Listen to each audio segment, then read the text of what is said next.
بسم اللہ الرحمن الرحیم ناظرین، پروگرام جی ورڈ میں آپ کو خوش آمدید کہتے ہیں۔ اور 2023 رخصت ہوا جاتا ہے اور بہت سی اہم ڈیولپمنٹس ہوئی 2023 میں۔ اگر ہم پاکستان کی بات کریں تو جہاں سیاست میں بہت ہلچل رہی اور معیشت میں بہت ہلچل رہی، وہاں پر سب سے اہم چیز پاکستان کی خارجہ پالیسی بھی ہے، جو بہت سارے دیگر جو ہمارے اشاریے ہیں ان کا تعین کرتی ہے۔ اگر ہماری خارجہ پالیسی کامیاب ہے، ہم نے چیلنجز کے باوجود جو ہے خارجہ پالیسی کو آزاد اور مؤثر انداز میں چلایا، تو پاکستان کی اہم کامیابی ہے۔ اور جب ہم خارجہ پالیسی کی بات کرتے ہیں تو دفتر خارجہ کا نام سب سے پہلے ذہن میں آتا ہے۔ اور معاشی مشکلات اور چیلنجز کے باوجود 2023 میں پاکستان کے خارجہ تعلقات کیسے رہے، اور کیا پاکستان خارجہ پالیسی کے حوالے سے، خارجہ تعلقات کے حوالے سے جو چیلنجز سامنے آئے ان پر کس حد تک قابو پایا، اور اس اہم ترین فکر انگیز موضوع پہ گفتگو کریں گے۔ ہمارے ساتھ موجود ہیں ترجمان دفتر خارجہ، انتہائی سینئر سفارتکار، ساؤتھ کوریا میں پاکستان کے ایمبیسڈر بھی رہ چکے ہیں، ایمبیسڈر ممتاز زہرا بلوچ۔ آپ نے مصروفیات کے باوجود وقت نکالا، آپ کا بہت شکریہ۔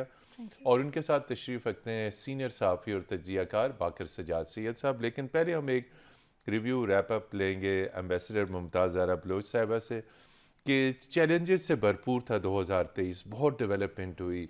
اور یوکرائن کی وار تو بہت پرانی ہے، وہ تو آلریڈی چل رہی ہے، لیکن غزہ کا کرائسس شروع ہوا، پھر چین کے ساتھ ہمارے تعلقات، ہمارے ہمسایہ ممالک کے ساتھ تعلقات، خاص طور پر انڈیا، جہاں سے ہمیشہ کوئی بڑا سخت سندیسہ یا پیغام آیا ہوا ہوتا ہے، کوئی نہ کوئی کارروائی موو ہوتی ہے۔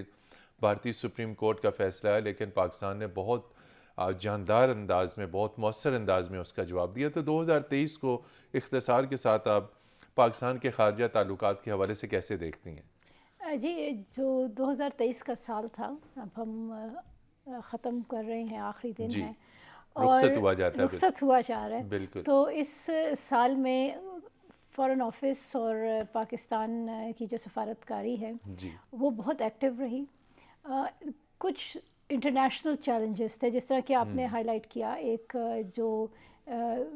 وار ہو رہی ہے یوکرین اور رشیا کی، جس کا امپیکٹ سارے ڈیولپنگ کنٹریز پر، پاکستان سمیت آیا ہے۔ اس کے علاوہ جو غزہ کی صورتحال اور جو انتہائی فلسطین کے تشویشناک ہے، بالکل۔ انتہائی تشویشناک صورتحال، جس سے پاکستان کو بڑے کنسرنز ہیں، وہ ایک نیا چیلنج سامنے آیا۔ پھر اس کے علاوہ پاکستان کے اپنے خطے میں کچھ چیلنجز تھے۔ اس میں سب سے جو ایک پرانا مسئلہ ہے وہ کشمیر کا مسئلہ ہے، اور آپ نے جس طرح بتایا کہ اس سال انڈیا کی سپریم کورٹ نے ایک فیصلہ کر کے جو ان کے اللیگل اقدامات تھے 2019 کے، اس کی توثیق کر دی۔ وہ ایک بڑا چیلنج تھا اور ہمارے پاکستان نے پاس، اسے مسترد کیا، بالکل۔ اس کو ہم نے مسترد کیا ہے۔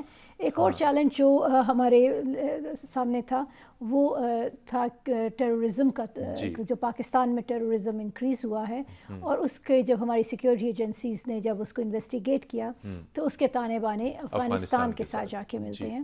تو وہ بھی ایک سیریس ہمارا فارن پالیسی ریلیٹڈ ایک ڈیولپمنٹ تھی۔ اس کے علاوہ آپ جس طرح جانتے ہیں کہ پاکستان نے اس سال بہت فوکس کیا اپنی اکانومی کو بہتر کرنے میں۔ سو پہلے آئی ایم ایف اور غیر ملکی سرمایہ کاری لانے میں، I M F related issues تھے۔ اس کے بعد انٹرنیشنلی جب چیزوں کی مہنگائی ہو گئی اور سپلائی چینز ڈسرپٹ ہوئیں، تو وہ ایک چیلنج تھا۔ اس میں فارن آفس کا اپنا رول تھا۔ اور پھر آف کورس جس طرح آپ نے بات کی، ایس آئی ایف سی بننے کے بعد پاکستان نے ایک بڑے منظم انداز سے فارن انویسٹمنٹ اور ٹریڈ پر ایک فوکس کیا ہے، جو اکنامک ڈپلومیسی کا حصہ ہے، جو اکنامک ڈپلومیسی کا حصہ ہے۔ تو یہ ساری چیزیں پاکستان کی ڈپلومیسی کا حصہ رہیں اس سال میں، اور پاکستان نے کوشش کی کہ ان سارے چیلنجز کو ہم کنفرنٹ کریں۔ اور اس ساری چیز کے دوران سب سے اہم چیز یہ ہے کہ پاکستان کے تعلقات دنیا کے تمام ممالک کے ساتھ بہتر سے بہتر ہوں، اور ہم ان پر فوکس کریں۔ تو یہ 2023 میں کچھ چیلنجز تھے جن پہ پاکستان کا فارن آفس اور پاکستان کی ڈپلومیسی فوکس کرتی رہی۔ آپ کیسے دیکھتے ہیں 2023 میں پاکستان کے فارن ریلیشنز؟ چونکہ آپ اب امریکہ سے تازہ ہیں، تو وہاں پہ پاک امریکہ تعلقات کے اوپر کچھ بتائیے، کہ ابھی ریسنٹلی آرمی چیف اور پاکستان کے آئی ایس آئی چیف کا دورہ امریکہ ہوا، تو ان دونوں اعلیٰ ترین شخصیات کے دورے سے تعلقات میں لگتا ہے کچھ گرم جوشی آئی ہے، کچھ چیزیں دفاع، سیکیورٹی، اکانومی، وہاں تھنک ٹینک سے بھی ملے، سب لوگوں سے ملے، تو کچھ تعلقات اب اوپر کی طرف جاتے ہوئے نظر آتے ہیں آپ کو؟ متین، آپ نے کافی براڈ کوسچن کر دیا. جی. آپ نے پہلے مجھے کہا کہ lay of the land explain کروں فارن پالیسی کا، اور اس میں تو وہاں سے پھر امریکہ پہ پھر آنا جی کافی وسیع آپ نے کر دیا. تو اس میں یہ ہے کہ 2023 پاکستان کے لیے یقیناً ایک مشکل سال تھا فارن پالیسی میں، کیونکہ میں جب اس کو فارن پالیسی کو دیکھتا ہوں تو صرف یہ نہیں ہے کہ آپ کی ڈے ٹو ڈے ایمبیسیز کی آپریشنز یا جو آپ کی ملاقاتوں کا سلسلہ ہے، جو آپ کو چیلنجز درپیش ہیں ان میں سر فہرست آپ کی اکانومی کا چیلنج ہے. اس کو ایڈریس کرنے کے لیے آپ کی جو قوت جو ہے، آپ کی ڈپلومیٹک انرجیز ہیں، جو سارا آپ کو اس کے اوپر سرو کرنی پڑتی ہے. پھر آپ کی سیکیورٹی چیلنجز ہیں، ٹیررزم ریسرجنٹ ہے ملک میں، اس کو ایڈریس کرنے کے لیے جو آپ کو مشکلات درپیش آئیں، خاص طور پہ افغانستان کے حوالے سے، وہ اب آپ کے سامنے ہیں. اس کے بعد ملک میں پولیٹیکل انسٹیبلٹی ہے، جس کی وجہ سے جو پاکستان کا امیج کرائسس تھا وہ زیادہ ایکسسربیٹ ہو گیا ہے. دنیا بھر میں ڈائسپورا آپ کے جو بھی یہاں پہ ایشوز ہیں اس پہ جو ہائی لائٹ کر رہے ہیں، اس کی وجہ سے آپ کو جو چیلنجز کا سامنا آیا. پھر آپ کو کشمیر کا مسئلہ ہے. تو یہ جو آپ کو اوور آل دیکھیں تو اس کو پوری سچویشن کو ڈیل کرنے کے لیے، اور ایک چیز جو فائنل میں پوائنٹ بھول گیا مینشن کرنا، کہ جو گریٹ پاور کمپٹیشن ہماری نیبرہڈ میں چل رہا ہے، اس نے ہماری جو فارن پالیسی کو فردر کمپلیکیٹ کر دیا ہے. تو اس سچویشن میں انڈیویجولی اگر ہم ویسے کہیں کہ فارن پالیسی آپریشنز کیسے رہے، وہ تو ٹھیک رہے، لیکن ایک مشکل صورتحال تھا اس میں ان ساری چیلنجز کو ایک وقت میں ڈیل کرنا. تو اس چیز کا جو براہ راست اثر پڑا، جو ہمارے جو جہاں پہ افغانستان کے ساتھ مشکلات بڑھی، بھارت کے ساتھ جو تعلق میں ایک رکاوٹ آئی ہوئی ہے وہ بھی بدستور قائم ہے. تو دوسری طرف امریکہ اور چائنا جو ہمارے ریلیشن شپ کافی لانگ سٹینڈنگ ہے، ان کے ساتھ بھی ہم کچھ مشکلات کا شکار رہے. ابھی میڈم ذکر کر رہی تھی کہ ہمارا چائنا کے ساتھ بہت اچھا تعلق ہے، بلا شبہ بہت اچھا تعلق ہے، لیکن وہاں پر بھی میں نے نوٹس کیا ہے کہ کچھ مشکلات آئی ہیں. اب اس کی مختلف وجوہات ہیں. ایک ان میں سے یہ جو گلوبل آپ کا جو گریٹ پاور کمپٹیشن ہے، ہو رہی ہیں بالکل جی وہاں پر بھی پاکستان کے بارے میں تھوڑا سا ڈسٹرسٹ پایا جا رہا ہے اس وقت، خاص طور پہ پاکستان کی جو امریکہ کے ساتھ انگیجمنٹ ہے، کیونکہ ٹریڈیشنلی بیجنگ جو ہے وہ انکریج کرتا تھا پاکستان کو کہ آپ امریکہ کے ساتھ بہتر تعلقات رکھیں، لیکن اب جو ہے جو نئی صورتحال ایک ایمرج ہو رہی ہے، اس میں انہوں نے خدشات کا اظہار کیا. اور میں نے یہ چیز اپنی جو فائنل ٹاک بھی ولسن پہ تھی اس میں بھی میں نے چیز ایمفسائز کی کہ یہ ایک نیا فینومینا آیا. وہ نہیں چاہتے کہ آپ ایک حد سے زیادہ ان سے انگیج کریں. اس انگیجمنٹ کی وجہ سے وہاں پر ڈسٹرسٹ ہے. پلس جو ہماری جو سی پیک میں جو اکنامک ڈیلنگز ہیں یا بزنس ڈیلنگز ہیں، اس کی وجہ سے بھی کافی مشکلات آئیں، کیونکہ وہ کہتے ہیں کہ آپ نے اپنی جو خاص طور پہ آئی پی پیز کے حوالے سے کمٹمنٹس تھیں وہ پوری نہیں کی، سیکیورٹی کے حوالے سے ایشوز تھے. تو سی پیک بھی کوئی زیادہ کوئی آپ نے کامیابی کا لفظ استعمال کیا، آئی تھنک کہ مشکلات کا شکار جی ابھی وہ اس کو بھی کافی زیادہ چیلنجز ہیں.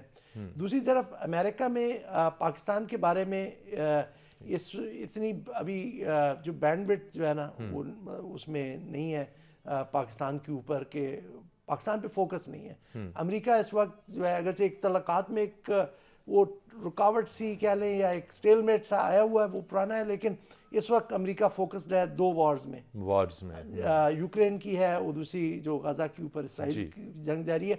تو اس کی وجہ سے ان کا فوکس پاکستان بالکل نہیں ہے. میرا خیال میں ہم بعد میں اس کے اوپر جب آرمی چیف کے جو دورے کے اوپر پھر مفصل آ جائیں گے، کیونکہ جواب بہت لمبا ہوتا جا رہا ہے. تو جی یہی میں نے پوچھنا تھا. ابھی یہ تمام تر جو ساری صورتحال ہے آپ کے امریکہ کے ساتھ تعلقات، اس میں ہمارے سپہ سالار کا اور ڈی جی آئی سی کا دورہ، اس سے تعلقات میں کچھ بہتری آئے گی؟ جی یقیناً انگیجمنٹ سے چیزیں تو بہتر ہوتی ہیں، لیکن میں نے آپ کو بتایا نا کہ جس طرح سے کہ سارا فوکس اس وقت امریکہ کا جو بائیڈن ایڈمنسٹریشن کا ہے وہ دو وارز کے اوپر ہے، اور پلس جو ان کی اس پورے ریجن کے بارے میں جو پالیسی ہے جہاں پہ وہ انڈیا کو پرائرٹائز کر رہے ہیں، اس میں ہمارے لیے اسپیس دوبارہ سے بنانے کے لیے زیادہ ہمیں ابھی انویسٹ کرنا پڑے گا, ہمیں ان کا ٹرسٹ ون کرنا پڑے گا. یہاں پر لیتے ہیں ایک بریک, اور بریک کے بعد جب ہم واپس آئیں گے تو ہم بات کریں گے غزہ کی صورتحال پہ. ہمارے ساتھ رہیے گا.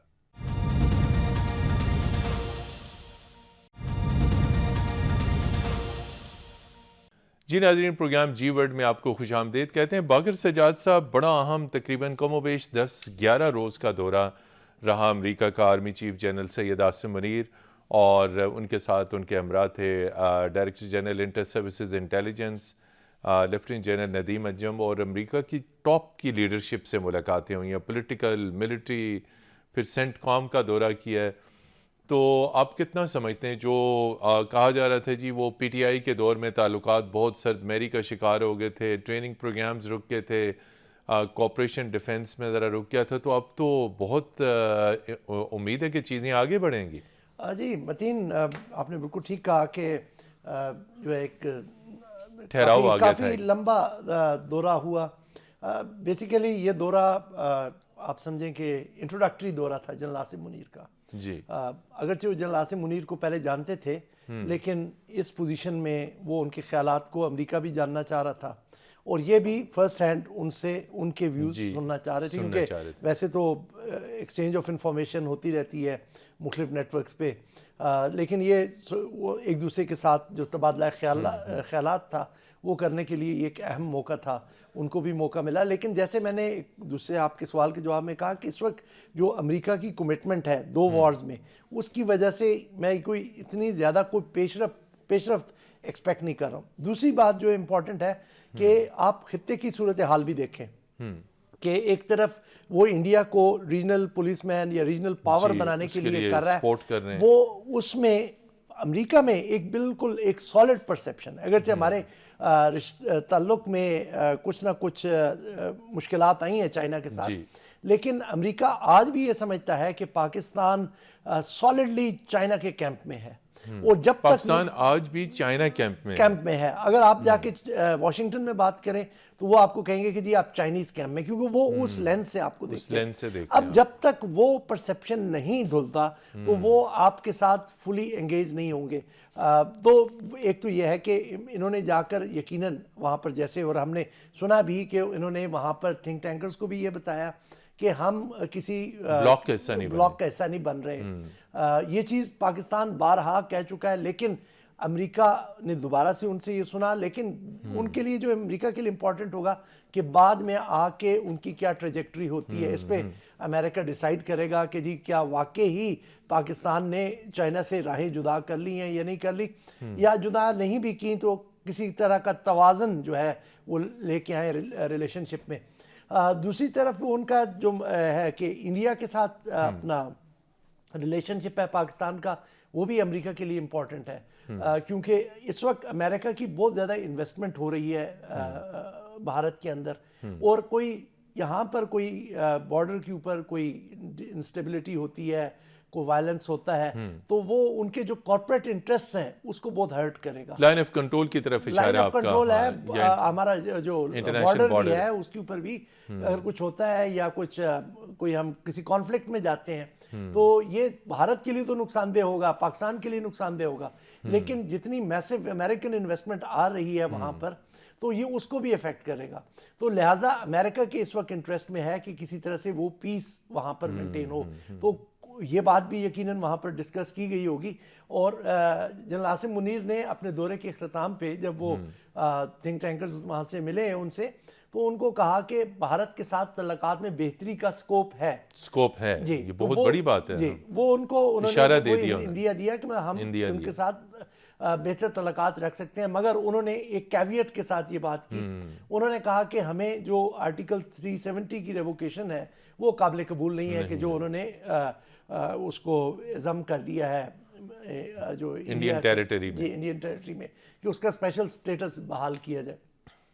تیسرا جو بڑا ایشو ہے پاکستان کو وہ ہے کہ جو افغانستان میں سے جو ٹیررزم ہو رہی ہے پاکستانی سرزمین پر, تو وہ انہوں نے امریکہ سے, جو میری اطلاع ہے, کہ کاؤنٹر ٹیررزم کوآپریشن بڑھانے کے لیے کہا ہے, اور کسی طرح سے کہ پاکستان کی کیپیسٹی بلڈنگ کی جائے کہ وہ جو خطرہ افغانستان سے ہمیں ہو رہا ہے اس کو ڈیل کرنے کے لیے وہ ہماری مدد کرے.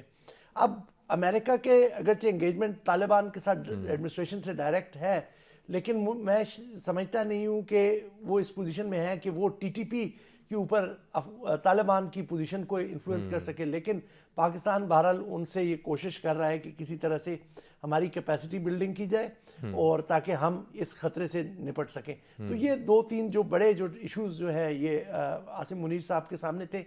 بہرحال جو اس کے جو آپ کہہ سکیں ایز اے کانسیکوینس کہ اگر اس تعلقات میں یہاں پر بہتری آتی ہے تو پاکستان کا جو اکنامک چیلنج ہے جی اس کے اوپر بھی امریکہ پاکستان سے پھر تعاون کر سکتا ہے، بڑھا سکتا ہے. تو اس لحاظ سے یہ دورہ بہت اہم تھا. جی میم اس میں ایک اہم ترین ڈیولپمنٹ ہے، ساؤتھ افریقہ نے عالمی عدالت انصاف میں درخواست ڈالی ہے اور عدالت سے درخواست کی ہے کہ اسرائیل کے خلاف جینوسائیڈ اور وار کرائمز کے اوپر کارروائی شروع کی جائے. کتنی اہم ہے؟ انٹرنیشنل لاء کے مطابق ایک ہی امپورٹنٹ انٹرنیشنل باڈی ہے جس کے فیصلے پر عمل کرنا لازم واجب ہے، لازم ہے، وہ ہے یونائٹڈ نیشنز سیکیورٹی کونسل. اور آپ جس طرح جانتے ہیں unfortunately United Nations Security Council اس معاملے میں ناکام ہو چکی ہے. جو آئی سی جے کا اگر کوئی ڈیسیژن آتا ہے یا جو یو این جنرل اسمبلی کے آتا ہے وہ انٹرنیشنل کمیونٹی کی آواز تو ہو سکتے ہیں، لیکن یونائٹڈ نیشنز سیکیورٹی کونسل ہی اسرائیل کو فورس کر سکتی ہے کہ جو وہ اس وقت ایک ہیومینیٹیرین کرائسس انہوں نے مچایا ہوا ہے غزہ میں، بالکل، اور انہوں نے جو جینوسائڈ کی ایک کیفیت ہے اس وقت اس غزہ میں، اس کو بند کرنے میں صرف یونائٹڈ نیشن سیکیورٹی کونسل ہی اپنا کردار ادا کر سکتی ہے. سفارتی دباؤ بڑھا سکتی ہے. ہمارا جو رول ہے پاکستان کا رول یہ ہے کہ ہم انٹرنیشنل کمیونٹی کے ساتھ مل کر اس طرح کا ایک نیریٹو بڑھائیں تاکہ ایک مومنٹم ڈیولپ ہو اور یونائٹڈ نیشن سیکیورٹی کونسل پر پریشر ہو تاکہ وہ ایک ایسا رول ادا کریں جو ان کا فرض ہے انڈر انٹرنیشنل لاء. جی اچھا، 2023 میں ہم نے دیکھا کہ دہشت گردی کی بھی ایک بہت خوفناک لہر جو ہے وہ پاکستان میں آئی. بلوچستان، کے پی، ہمارے بارڈر ایریاز، بہت بڑے بڑے دہشت گردی کے حملے ہوئے، شہروں تک پہنچ گئے دہشت گرد. اور اس میں ابھی تک کی جتنی رپورٹس ہیں، جو بھی ابھی تک تحقیقات ہیں، تمام تر چیزیں افغانستان کی سرزمین سے ملتی ہیں. تو افغانستان کس حد تک ہمارے ساتھ اس میں انسداد دہشت گردی میں تعاون کر رہا ہے؟ آپ کا بڑا مطالبہ کیا ہے افغانستان سے؟ دیکھیں جی، آپ کی بات بالکل درست ہے. اس سال ہمیں خاص طور پہ جو second half of this year بہت سیریسلی پاکستان نے افغانستان کے ساتھ کچھ مطالبات پیش کیے ہیں، کیونکہ پاکستان میں جو ٹیررزم کی ایک نئی لہر آئی ہے اس میں ہماری سیکیورٹی ایجنسیز کی فائنڈنگز یہ ہیں کہ ان کے تانے بانے ان عناصر کے ساتھ ملتے ہیں جو اس وقت افغانستان میں پناہ گزیر ہیں. تو ہمارا ڈیمانڈ یہ ہے کہ افغانستان کے حکام ان ٹیررسٹ گروپس کے خلاف ایکشن لیں اور ان کو جو لوگ اس میں انوالوڈ ہیں ان کو پاکستان کے حوالے کریں. ٹی ٹی پی کی لیڈرشپ کو پاکستان کے حوالے کیا جائے اور ان ساری چیزوں کو جب یہ ان پر ایکشن ہوگا اور وہاں پر افغانستان میں تو رزلٹس آپ کو پاکستان میں خود بخود نظر آئیں گے. تو ہم لوگ اس وقت انتظار میں ہیں کہ افغان حکام اس پر ایکٹیولی کام کریں. جی یہاں پہ لیتے ہیں ناظرین ایک بریک، اور بریک کے بعد جب ہم واپس آئیں گے تو اہم ترین ایشو ہے حافظ سعید کو بھارت کے حوالے کرنے کا بھارتی حکومت نے مطالبہ کیا ہے. اس پہ جانیں گے باقر سجاد صاحب سے. ہمارے ساتھ رہیے گا.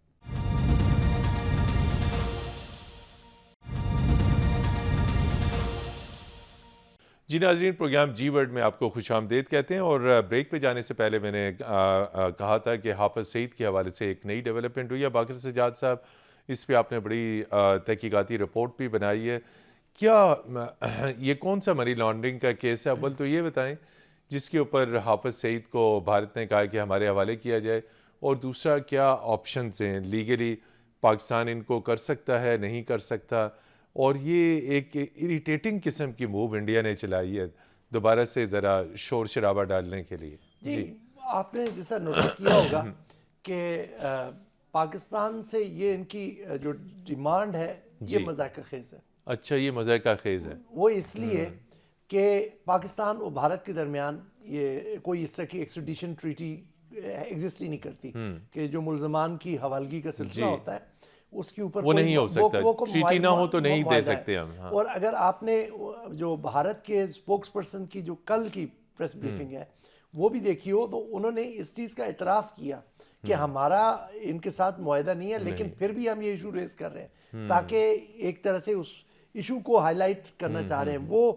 یہ جو آپ کہہ لیں کہ ایک پرسیپشنز کو اسٹرینتھن کرنا چاہ رہے ہیں کہ بھارت کو پاکستان سے خطرہ رہتا ہے، تو لہٰذا اب وہ 26/11 یا ممبئی اٹیکس والے قصے کے علاوہ منی لانڈرنگ کا کوئی کیس ہے، اس کی ڈیٹیلز ہمیں نہیں پتہ، لیکن منی لانڈرنگ کا کیس ہے اس میں وہ ان کی حوالگی چاہ رہے ہیں. وہ اس کے پیچھے مجھے جو لاجک سمجھ آ رہی ہے کہ حافظ سعید کی یہاں پہ 2 یا 3 کیسز میں کنوکشنز ہو چکی ہیں جنہوں نے 15 سال سزا بھی ملی تھی اور وہ سزا بھگت رہے ہیں. بالکل جی وہ کر رہے ہیں. تو اب وہ یہ چاہ رہے ہیں کہ اس چیز کو ری انفورس کرنے کے لیے کہ جی ہمارے یہاں بھی ایک کیس ہے، اس کے لیے ہمارے حوالے ان کو کیا جائے اور ہم اس کو چلائیں. یہ تقریباً ایک طرح کا لا فیئر آپ کہہ لیں، اور یہ پروپیگنڈا جو ہے یہ کرنے کی بھارت کوشش کر رہا ہے.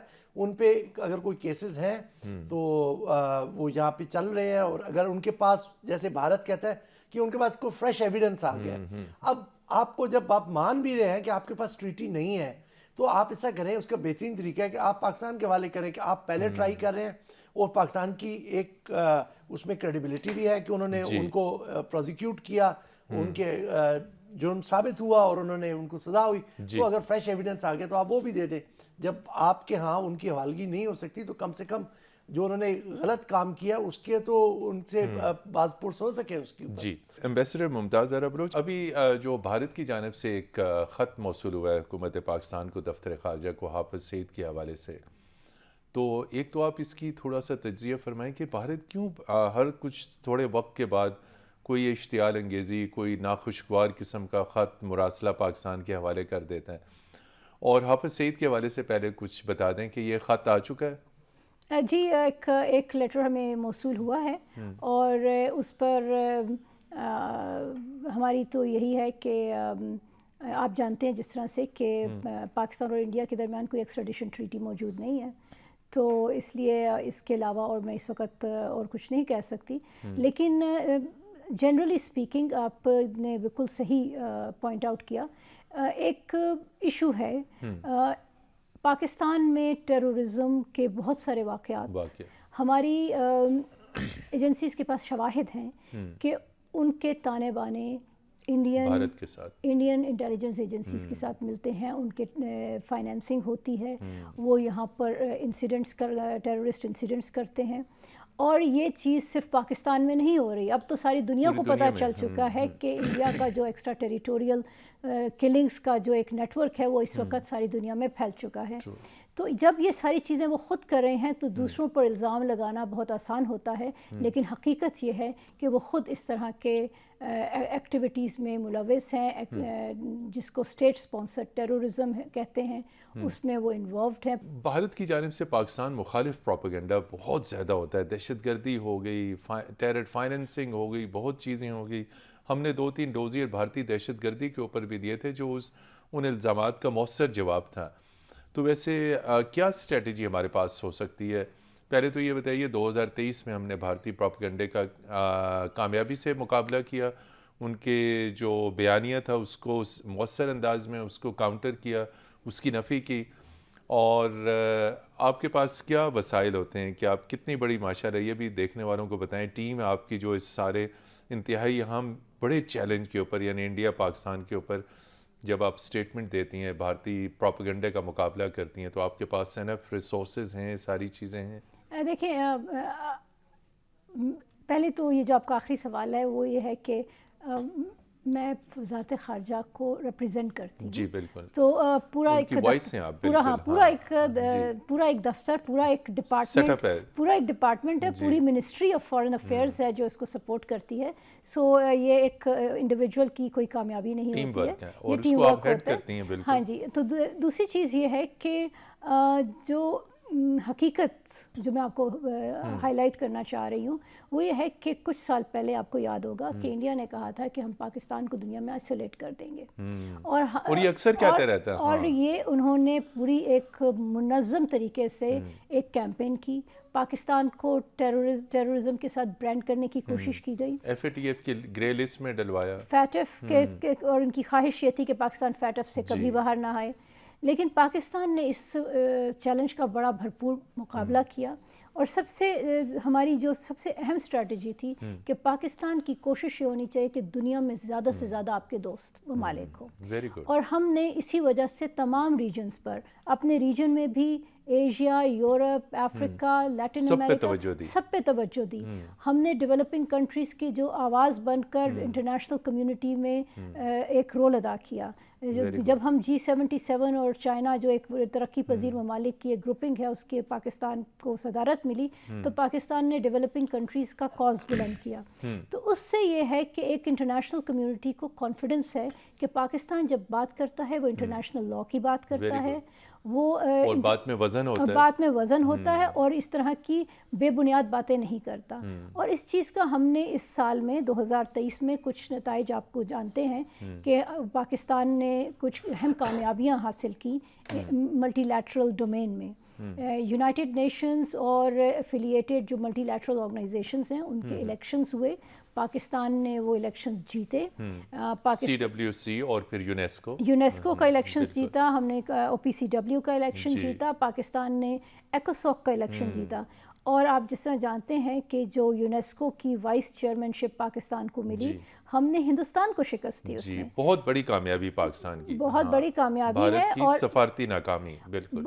اور یہ کامیابی اس وجہ سے ہے کہ جن ممالک نے پاکستان کے لیے ووٹ کی دیا ان کو اس چیز کا کانفیڈنس ہے کہ جب پاکستان ایک ادارے کی صدارت کرے گا یا وہاں پر موجود ہوگا تو وہ ڈیولپنگ کنٹریز کے کاز کے لیے بات کرے گا. باقر سجاد صاحب، دہشت گردی کا خوفناک ترین چیلنج 2023 میں، اور بہت بڑے بڑے حملے ہوئے، Balochistan, KP، south north Waziristan, میاں والی ایئر بیس، مطلب اکراس پاکستان حملے ہوئے، اور افغانستان کے ساتھ لنکیجز بنتے ہیں. افغانستان میں افغان طالبان کو ہم نے فیسیلیٹیٹ کیا، سپورٹ کیا، ان کی پولیٹیکل، ڈپلومیٹک، مورل سپورٹ کی، ان کے لیے ایک پورا OIC کے وزرائے خارجہ کا اجلاس کیا، لیکن آج وہ ہماری بات ماننے کو تیار نہیں ہے.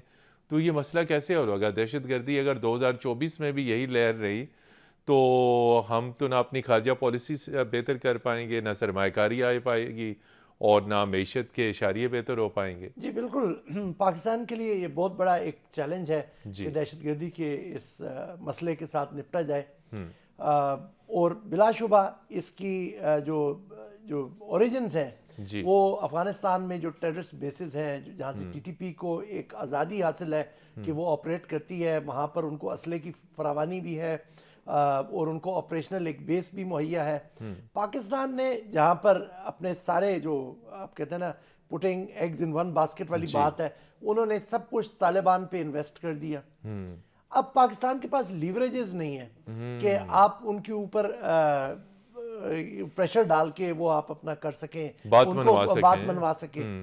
جو مطالبے کیے ہیں ان پہ ان کو آپ دیکھیں کہ پاکستان کا، میں نے یہ امریکہ میں ایک اسکالر سے بات سنی تو جو ہمارے لیے پریشان کن بھی ہے، کہتے ہیں کہ پاکستان کا سٹیچر اتنا لوور ہو گیا ہے کہ اب طالبان جو ایک حکومت بھی نہیں لوگ مانتے، وہ بھی آپ کی مطلب بات سننے کو کرتے ہیں، آپ کو ڈکٹیٹ کر رہے ہیں، آپ کی بات سننے کو تیار نہیں ہے. آپ کا مطالبہ تو دور کی بات ہے، وہ آپ پہ ڈیپینڈنٹ ہے. اب بھائی ہمارے وہ لیوریجز کون سے تھے؟ ہمیں جب بھی کوئی پالیٹکس ہے نا، انٹرنیشنل پالیٹکس، تو آپ کو اپنی لیوریجز مینٹین کرنی چاہیے تھی. آپ نے وہ نہیں کی. آپ نے ایک بلینک چیک ان کو دے دیا، ان پہ بلائنڈ فیتھ کیا. ان کو وہاں پر افغانستان میں دوبارہ سے پاکستان کی اگر سپورٹ نہ ہوتی تو طالبان دوبارہ حکومت میں نہیں آ سکتے تھے وہاں سے. اور وہی چیز ہوئی، پاکستان کی سپورٹ رہی بالکل. اور انہوں نے دعا ایگریمنٹ جب ہوا تو پاکستان نے سمجھا کہ جب طالبان واپس آئیں گے وہ ان کی بات مانیں گے. اور ہمارے سامنے تو یہ بڑا ٹی ٹی پی کا چیلنج آ رہا ہے نا کہ جی ٹی ٹی پی کو وہ ایڈریس نہیں کر رہے. دوسرا آپ مجھے بتائیں کہ جو پاکستان کا ان کے ساتھ بارڈر ڈسپیوٹ ہے وہ بھی تو نہیں طالبان ایگری کر رہے, ابھی نہیں کیا. پچھلی ایڈمنسٹریشن جو ان کی تھی, ملا عمر کی ایڈمنسٹریشن تھی, اس میں بھی یہ مسئلہ حل نہیں ہوا تھا, اور ہمیں حل طلب رہا. یہ سبق تب سے سیکھنے کی ہمیں ضرورت تھی. پروگرام کا وقت ختم ہوا جاتا ہے. 2024 میں نئی منتخب حکومت توقع ہے کہ وہ آئے گی. انتخابات کی طرف پاکستان آہستہ آہستہ بڑھ رہا ہے. بالکل مختصراً بتائیے کیا ترجیحات ہونی چاہیے, وے فارورڈ کیا ہے 2024 میں ہمارے خارجہ تعلقات کی سمت جو ہے وہ اثر نو متعین کرنی پڑے گی, کیا کرنا پڑے گا؟ متین, اس میں دو بڑے چیلنجز ہیں. میں پھر واپس اسی طرف جاؤں گا کہ جو اپنا اگلا الیکشن آ رہا ہے 2024 کا, اس میں تمام پولیٹیکل پارٹیز کو, ابھی میں نے ان کے دیکھے ہیں مینیفیسٹوز جو پیپلز پارٹی کا آ گیا ہے, لیکن جو چیز انفارچونیٹلی اس میں مسنگ ہے کہ اس میں اکنامک ریوائول کی کوئی خاص ہمیں کوئی چیز نہیں دی گئی. 2024 کے الیکشن میں لوگوں کو جو ڈیسائیڈ کرتے ہوئے کہ کس پارٹی کو ووٹ دینا ہے, دیکھنا چاہیے کہ کس کے پاس اکنامک پلان ہے. اب اس اکنامک پلان کا ایک حصہ آپ کی ڈپلومیسی ہوگی کہ آپ نے اس ڈپلومیسی کو اس اکنامک پلان ریوائول جو ہے وہ مطلب اکانومی کی ریوائول کا جو پلان ہے اس کے ساتھ کس طرح سے سینرجائز کرنا ہے, وہ ایک علیحدہ سے ایشو ہے. لیکن جو آپ کا بیسک فوکس ہے وہ اکنامک ریوائول ہونا چاہیے.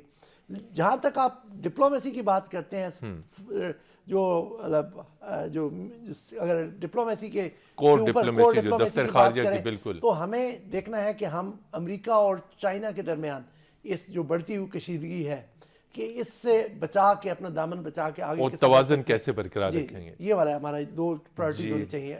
بالکل. 2024 میں پاکستان کے لیے جو سب سے بڑی ترجیح کہ پاکستان بیجنگ اور واشنگٹن کے درمیان اپنے تعلقات میں تمام تر پریشرز کے باوجود توازن کو کیسے برقرار رکھے گا. انتہائی چیلنجز سے بھرپور سال رہا 2023 پاکستان کے خارجہ تعلقات کے حوالے سے. باقر سجاد سید صاحب اور ان کے ساتھ تشریف فرما ایمبیسڈر ممتاز زہرا بلوچ صاحبہ, آپ دونوں حضرات کا بہت شکریہ, اور تمام دیکھنے والوں کو نیا سال مبارک.